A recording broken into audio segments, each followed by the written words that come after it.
Hello there, lovely people. It's Alex from Nintendo Life here, and today we're reviewing for you Colors Live on the Nintendo Switch. This review was originally written by me, but I'm not an artist.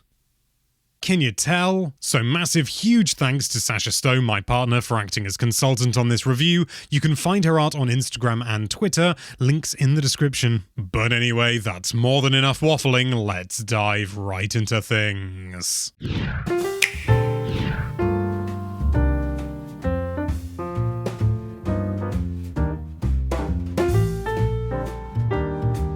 A fair few quote-unquote applications have made their way to the Switch, usually just stuff like YouTube, Calculator, Not You, that sort of thing, but now we have a full-blown digital art program in the form of Colors Live. Far from being just a clone of MS Paint, it also has an ace up its sleeve in the form of the Sonar Pen, but can the Switch really provide a suitable hardware environment for such a piece of software?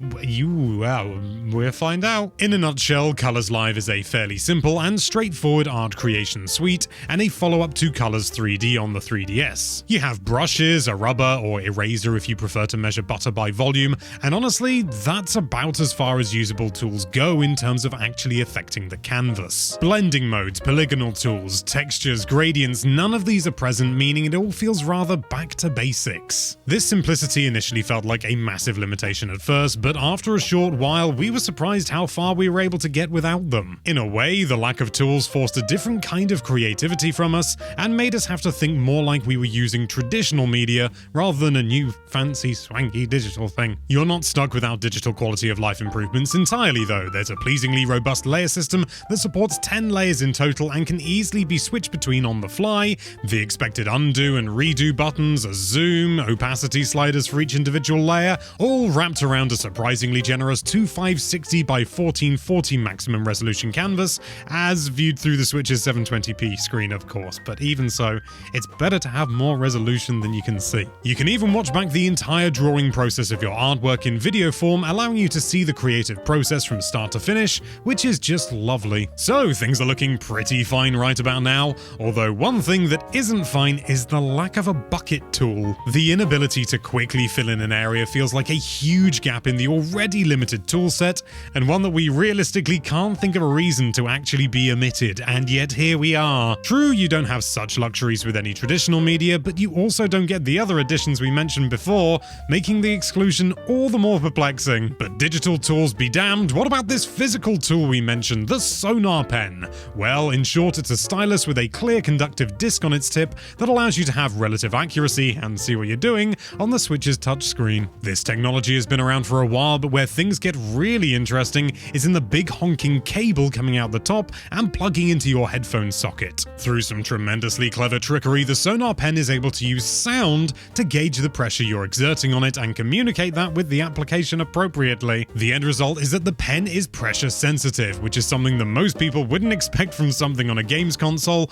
but it works far better than we would have expected. Palm rejection is also employed, and whilst it worked for the most part, it's clear that just like the pressure sensitivity, it's only possible due to a workaround. It's laudable, don't get us wrong, but it doesn't have the reliability of its pressure-based cousin, so we ended up using the tried and true hover hand technique to get by. The main controls on the Switch itself act as hotkeys for various features on offer, which can speed up the workflow extremely well. What's more, everything can be mapped for right-handed or left-handed users and can be even completely remapped to whatever you so desire. It's a small inclusion, but one that gets top marks from us from an accessibility standpoint, and just a practicality standpoint. The pen itself also has a button on it, but in truth it feels rather cheap and can be strangely tough to press, meaning we spent most of our time just relying on the console buttons instead. In terms of modes, you're essentially stuck with just two, one of which is going to surprise many of you by just being the bog standard painting mode. The other, called Colors Quest, gives you a series of challenges to overcome in an artistic sense. Sometimes you'll have a limited color palette, a limited tool set, or even just a theme in a partly created picture that you've got to go and finish using your own bloomin' hands. It's a nice little inclusion, but what's baffling is that it actively locks you out of any subsequent challenges you may want to complete for a full day as soon as you complete just one. You can just adjust the date on your console to get around this, but it's not something you should have to do if you just want to do more challenges. On a brighter note, any paintings you create can be uploaded to Colors Live's own server and gallery, letting you share it with the world or simply export it as an uncompressed PNG to any device with an internet browser, and the ability to download images, you silly sausage. You can just use the system's screenshot functionality like you can with any game, and whilst it's definitely more convenient, it's also going to massively reduce the resolution of your artwork and make it all crunchy and riddled with JPEG artifacts. Don't do it! And if you're curious to know what happens if you try and dock it, it just runs as standard but without any meaningful way to control anything.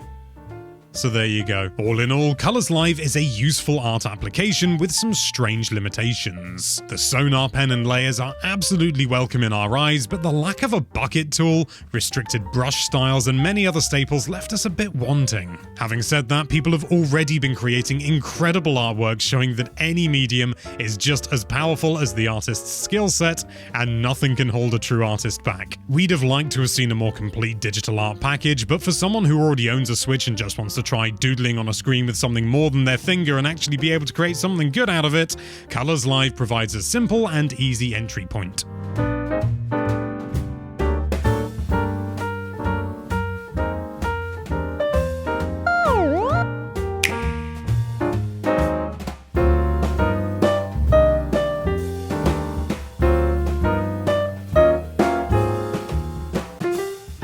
You've reached the end of the review, and usually it'd be time for my offhand thoughts or whatever, but I think I've covered everything, to be honest. One thing I do want to mention, though, is that there's no audio in the entire application at all, because it's got to use the Sonar Pen, and that, uses audio. As a result, all the clips sound like this.